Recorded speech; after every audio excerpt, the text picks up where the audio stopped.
ముందుగానే తెలుసుకుంటారు వాళ్ళు. కానీ దేవుని ఉగ్రతకి మనుషులకి అసలు అర్థం కాదు. ఆయన అన్నాడు, నేను దొంగ వచ్చినట్లు వస్తానన్నాడు. ఏమన్నాడు ఆయన? దొంగ వచ్చినట్లు నేను వస్తానంటే దేవుడి కంటే 0 మార్కులు వేశారంట వాళ్ళు. హీరోయిన్కి 10 మార్కులు, ఆ సినిమాకి 7 మార్కులు, ఈ వ్యక్తికి 10 మార్కులు, వీళ్ళకి 5 మార్కులు, అందరికీ మనుషులందరికీ మార్కులు వేసుకొని ఒక అవార్డు ఫంక్షన్లో దేవుడు జీసస్ అనగానే 0 మార్క్స్ వేసారన్నట్టు వాళ్ళు. మేమే దేవుడు, మనుషులే దేవుడు అనుకొని వెర్రవిగిపోయారు. 2 రోజుల తర్వాత నిప్పు ఎక్కడి నుంచో వచ్చిందో తెలియదు. కానీ దేవుని బిడ్డలారా, ఆ సిటీ అంతా కూడా కొన్ని వేల, దాదాపు 12 లక్షల కోట్ల రూపాయల ఆస్తి బూడిదైపోయిందండి. 12 లక్షల కోట్ల ఆస్తి. ఆ ప్రాంతంలోనే డబ్బు కలిగిన వాళ్ళంతా అక్కడ ఉంటారు. కార్లు, విలువైన కార్లు అక్కడే ఉన్నాయి, విలువైన మనుషులు అక్కడ ఉన్నారు, విలువైన బిల్డింగ్లు అక్కడ ఉన్నాయి, విలువైన సంపద అక్కడ ఉంది.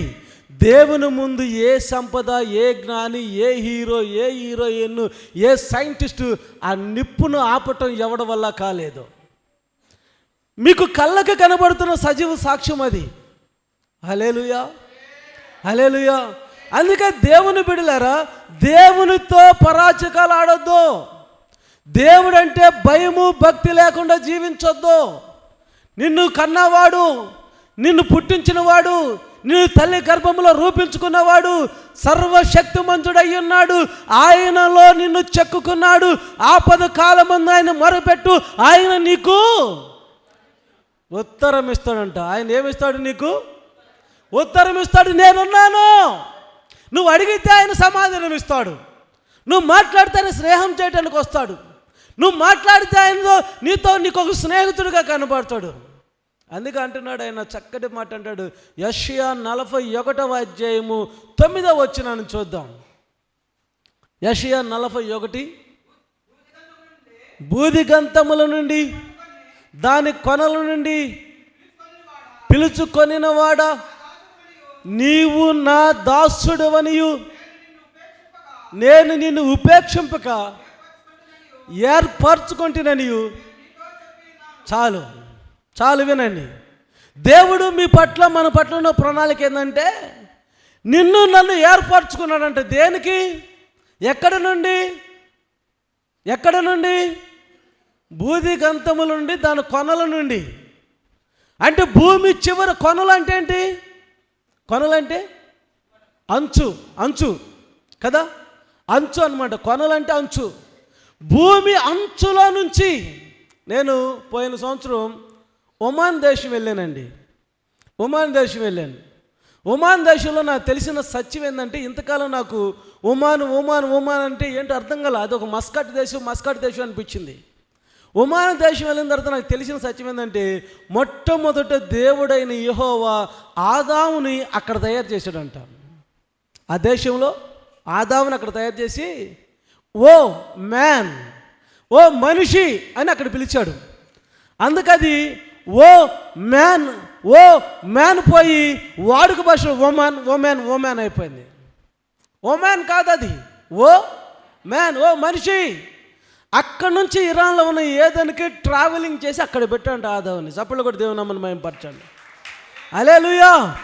అక్కడ దేవుని బిడ్డలారా, ఒమాన్ అనే దేశం నుంచి 1200 కిలోమీటర్లో సలాలా అని ఒక ప్రాంతం ఉంది. సలాలా అనే ప్రాంతంలో అక్కడ నుంచి ఒక 60-50 కిలోమీటర్ల దూరంలో సలాలా అనే ప్రాంతంలో శ్రమలలో కాల్చబడి, తన బిడ్డలను కోల్పోయి, తన కుమారులు కోల్పోయి, తన గాయాలు పాలైపోయి, భార్య హేళన చేసిన, ఆస్తి పోయినా, అంతస్తు పోయినా, బూడిద పోసుకొని గోనె పట్టుతో గోజాడిన ఒక విశ్వాస వీరుడైన యోబు సమాధి ఉంది. యోబు సమాధి దగ్గరికి వెళ్ళాం చూడాలని. యోబు సమాధి దగ్గరికి వెళ్తే దేవుని బిడ్డలారా, యోబు సమాధి దగ్గర ఉంటే పరిశుద్ధాత్మతో, కన్నీరుతో, దుఃఖంతో మేము అసలు ఎంత పరసించిపోయామో. వామ్మో, యోబు గారు శ్రమలను వచ్చినవాడు, దేవుడి దగ్గరికి వెళ్ళి ఒక సాతాను వెళ్ళి నాలాంటిదిగో నాకు అలాంటి భక్తుడు, నాకు ప్రేమించేవాడు, నన్ను నడిచేవాడు, నన్ను అనుసరించేవాడు యోబు అనబడిన వాడిని చూసామంటే ఒక ఛాలెంజ్కి లేకపోతే ఒక ఛాలెంజ్ విసిరినప్పుడు నిలబడినవాడు, పరీక్షలో నిలబడినవాడు యోబు. అంత గొప్ప వ్యక్తి సమాధి దగ్గరికి వెళ్తే మా హృదయం అండి పరిశుద్ధాత్మతో నింపబడిందండి, పులకరించిపోయిందండి, పరవశించిపోయిందండి. పత్రికనైపోయి నేను ఆయన సన్నిధిలో ఎగిరి గంతులేసామండి. అక్కడ ఎంత గొప్ప సమాధిని చూసాం మేము. హల్లెలూయా, హల్లెలూయా. దేవుని బిడ్డలారా, దేవుడు అంటున్నాడు, నీవు నా దాసుడివనియు నేను నిన్ను ఉపేక్షింపక, తీసివేయక, తోసివేయక ఏర్పరచుకున్నాడంట. నువ్వు దేవుణ్ణి ఏర్పరచుకోవాలో, వింటున్నారు ఈ మాట? దేవుణ్ణి నువ్వు ఏర్పరచుకోవాలా? దేవుడు నువ్వు దేవుడిని సృష్టించాలా? దేవుడే నిన్ను సృష్టించాడు. సృష్టించిన దేవుడు నిన్ను ఏర్పరచుకున్నాడు. నువ్వు నా దాసుడివని అన్నాడు. నేను అనుకున్న ఈ మాట చదివినప్పుడు, ప్రభా నాకు ఒక పల్లవి చరణం ఇవ్వ అన్న, రాయి అన్నాడు. రాశారు. అపురూపమైన నీ కార్యములు దీనుని బ్రతుకులు నెరవేర్చితివి. అపురూపమైన నీ నీ కార్యములు దీనుని బ్రతుకులు నెరవేర్చితివి. దాసుడవనియు స్నేహితుడనియో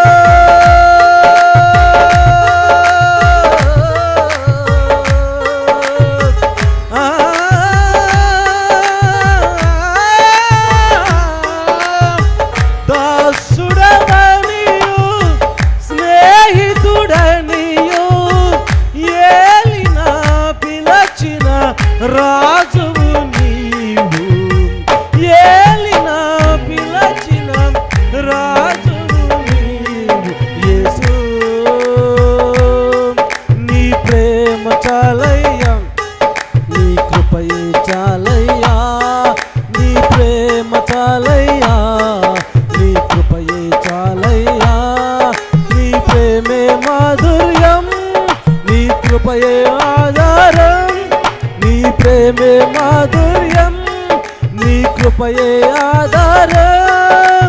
మధురాతి మధురం నీ నామం, మధురాతి మధురం నీ నామం.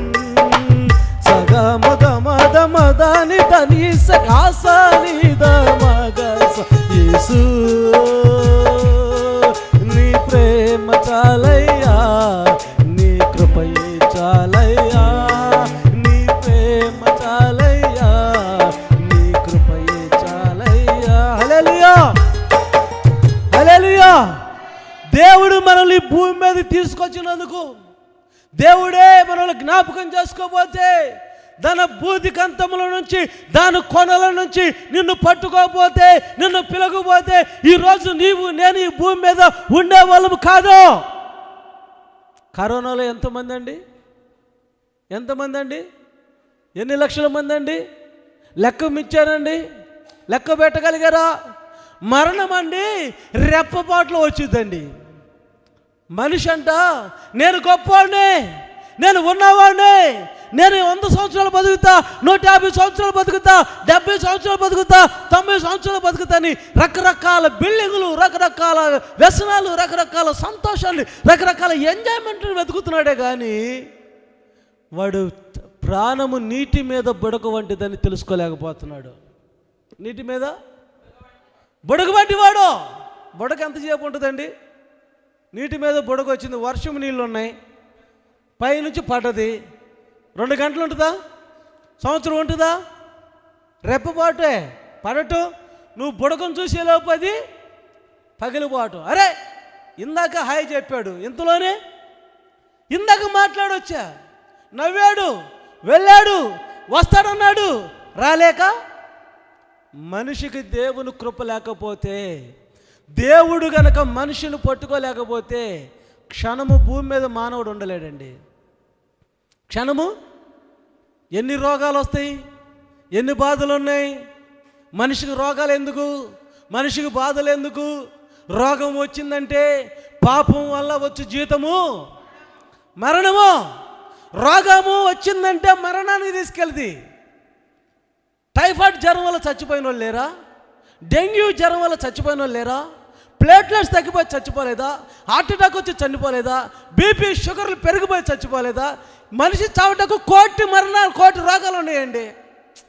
అవునా? మనిషిని భూమి మీద నుంచి తీసుకెళ్ళటానికి ఎన్ని రోగాలు ఉన్నాయి? కోటి రోగాలు. నువ్వు గనక కోటి రోగాలని జయించాలంటే యేసయ్య రాగం పాడాలి. ఆమె నాలో యేసు ఉన్నాడు, నువ్వు నన్ను పట్టుకున్నావు, నువ్వు నన్ను నడిపించావు, దాని కొనల నుండి నన్ను పట్టుకున్నావు, భూమి అంచుల నుండి ప్రభువా నువ్వు నన్ను పట్టుకున్నావు. ఒకవేళ నువ్వు కనుక నన్ను పట్టుకోపోతే అయ్యా ఇప్పుడు నువ్వు నన్ను పట్టుకొని నీ చెయ్య దేవునికి ఇవ్వగలిగితే ఆయన దాని కొనల నుండి నిన్నేం చేస్తానంటే చప్పట్లు కూడా దేవుని నామాన్ని మహిమపరచు. హల్లెలూయా, హల్లెలూయా, హల్లెలూయా. నేను ఊహించుకోలేదు దేవుడు నన్ను ప్రేమిస్తాడని.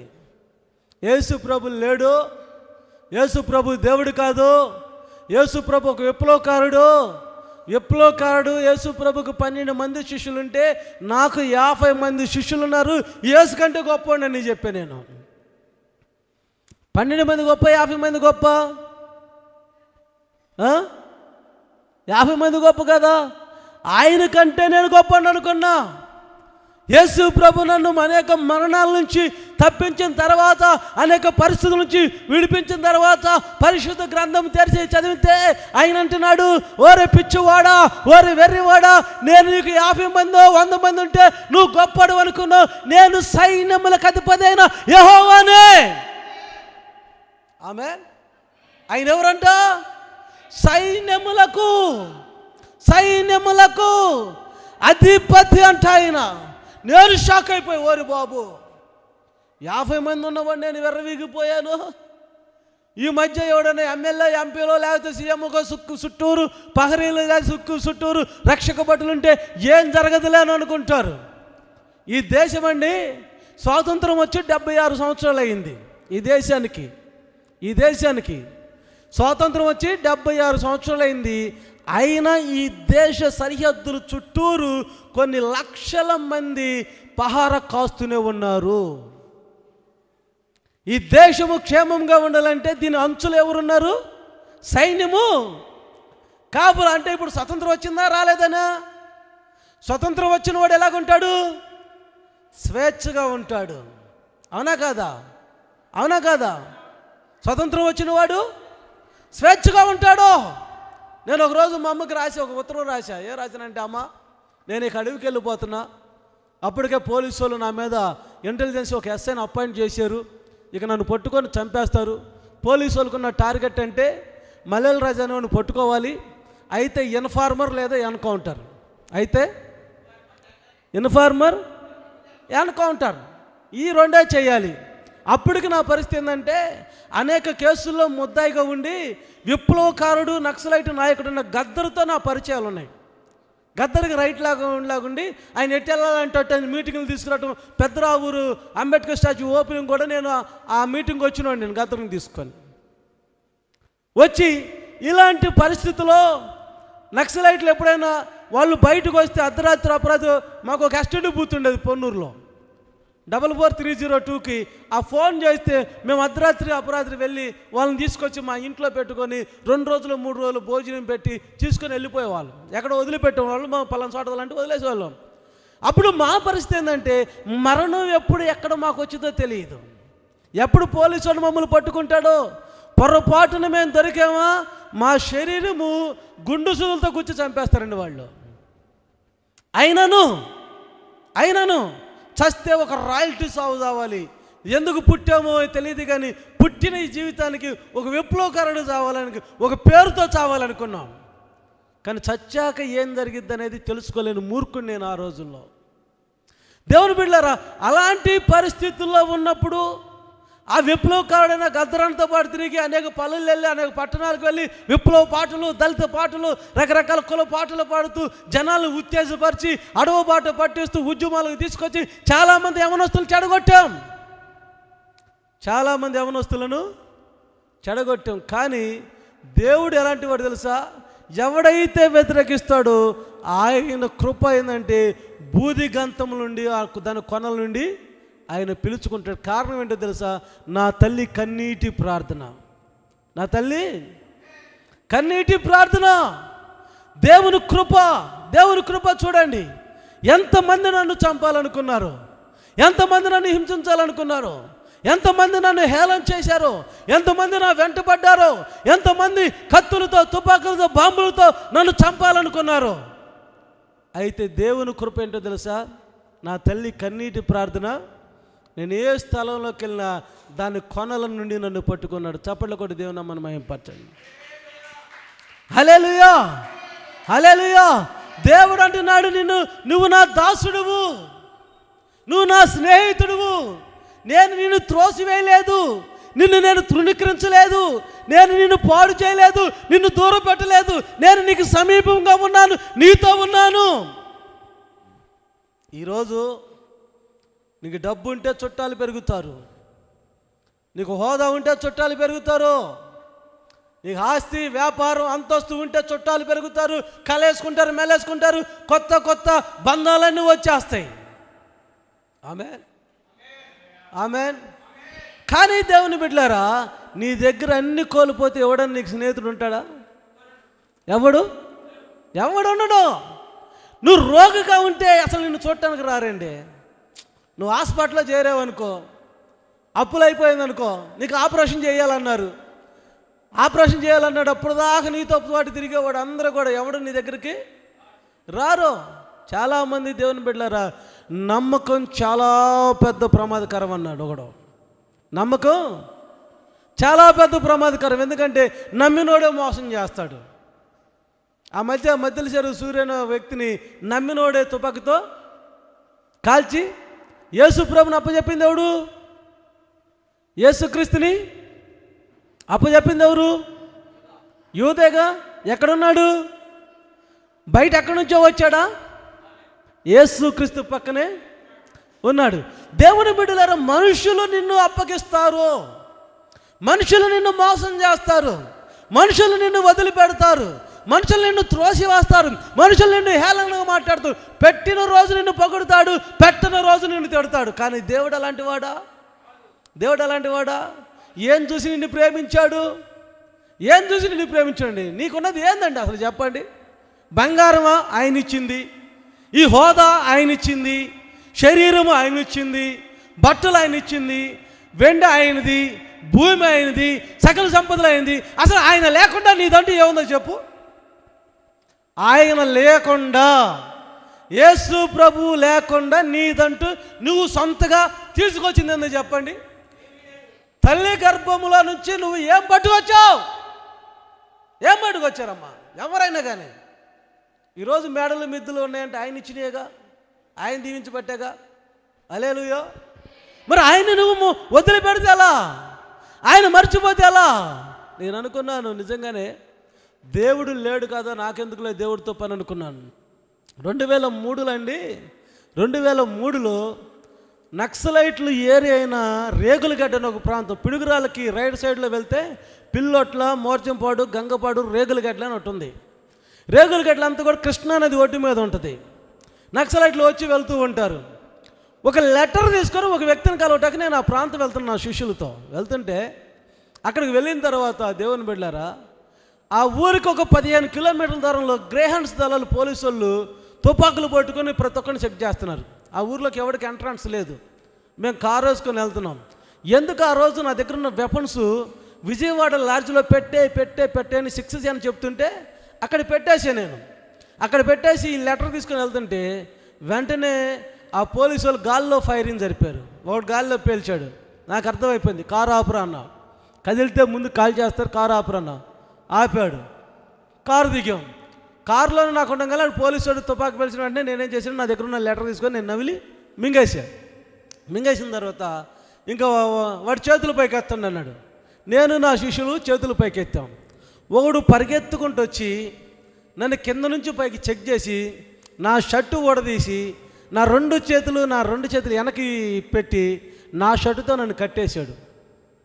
నా షర్టుతో నన్ను కట్టేసి కారు అంతా సోదా చేసి నా శిష్యులు ఉన్నారు, వాళ్ళని కూడా షర్టు ఊడదీసి రెండు చేతులు వాళ్ళని కూడా కట్టేసి ఆ ఊరికి తీసుకెళ్ళి ఓ పెద్ద టెంపుల్ ఉందండి రేగులగడ్డలో.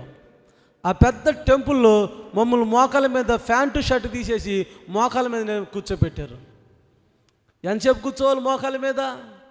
ఎంతసేపు కూర్చుంటారండి? గంట 2 గంటలు?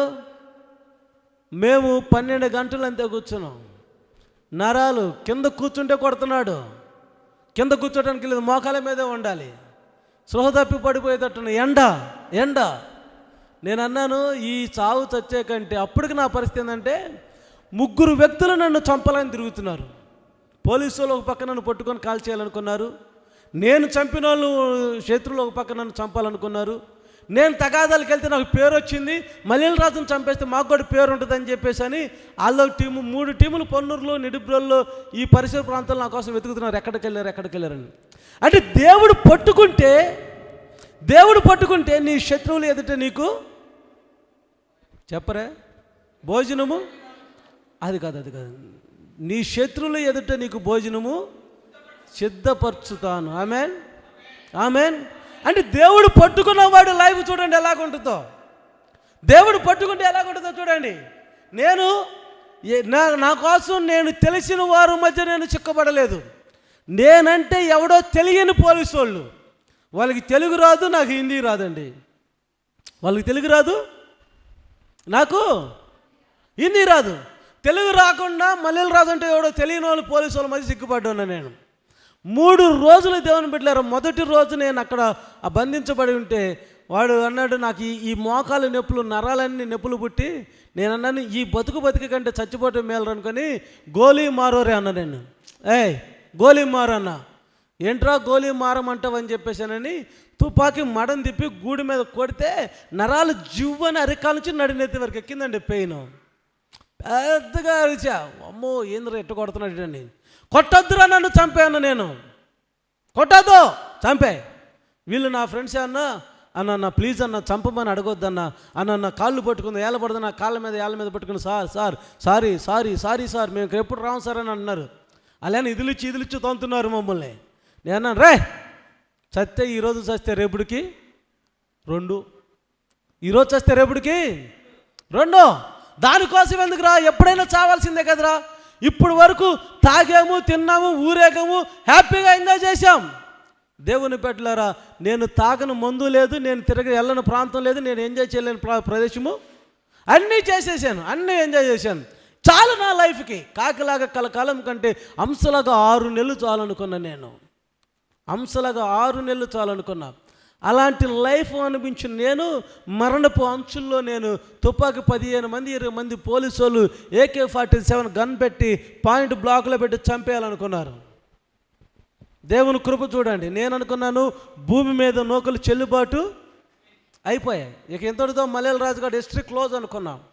భూమి మీద లేదండి, ఇక అవకాశం లేదు.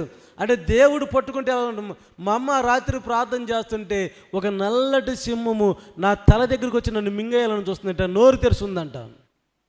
ఇక మా అమ్మ భాషలతో ప్రార్థన చేయటం మొదలుపెట్టిందండి.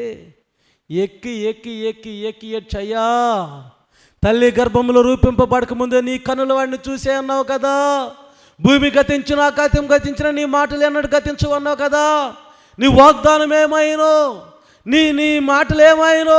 ఇప్పుడు వాడు మరణ పంచుల్లో ఉన్నాడు, ఇప్పుడు వాడిని కాపాడని తల గోడకు కొట్టుకొని రక్తము కార్యాంత మట్టుకు పెద్ద కేకలు వేస్తుంటే చుట్టుపక్కల జనాలందరూ మా అమ్మ ఏడ్పులు ఇనికి లేచి వచ్చి మల్లెల రాజును నిజంగానే చంపేశారని ఊరికో శిరోమణమ్మ ఎక్కడ చంపేశారు, ఎలా చంపేశారని కొంతమంది లైట్లు, కొంతమంది కుర్చీలు ఆర్డర్ ఇచ్చడం మొదలుపెట్టారంట.